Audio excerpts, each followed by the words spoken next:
उद्धव ठाकरेंच्या बंडखोर खासदारांच्या दौऱ्याचा आजचा दुसरा दिवस आहे। त्यांनी परभणीतील सभेतून बंडखोर खासदार संजय जाधवांवर निशाणा साधलाय।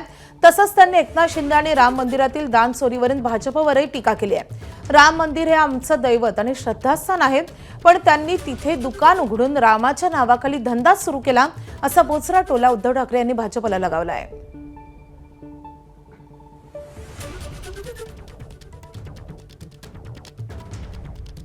गद्दार शेवटी गद्दारच असतो।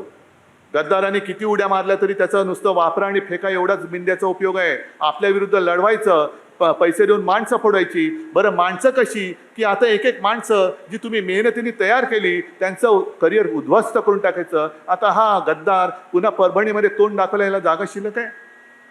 म्हणजे एक माणूस संपला, बाजूचा संपला, त्याच्या बाजूचा संपला, सगळी आपली माणसं संपून टाकायची, कोणी प्रतिस्पर्धी ठेवायचा नाही। तसाच उद्या या मिंदेचा कार्यक्रम होणार आहे। जोपर्यंत त्याचा उपयोग आहे तोपर्यंत मिंदेला डोक्यावरती घेऊन फिरतील आणि उपयोग झाला तर विसर्जन करून मोकळे। आणि जशी आता कॉकरोच जनता पार्टी निर्माण झाले तशी नवीन बीजेपी जन्माला आले का? नवीन बीजेपी कोणती? कारण तेव्हा राम जन्मभूमीवरचं जे मंदिर होतं ते बाबरांनी पाडलं होतं। आता आपण राम मंदिर उभारलं, आता ते राम मंदिर लुटणारी नवीन बीजेपी आले, बाबर जनता पार्टी। ही बाबरांची अवलाद आहे।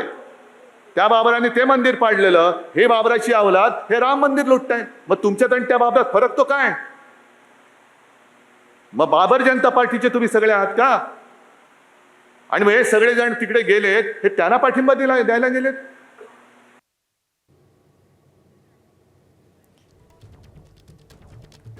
तर उद्धव ठाकरेंनी राम मंदिराच्या दान चोरीवरून आता भाजप सरकारवर टीका केलेली आहे आणि त्यासोबतच एकनाथ शिंदेंवरही टोला लगावत टीका केलेली आहे।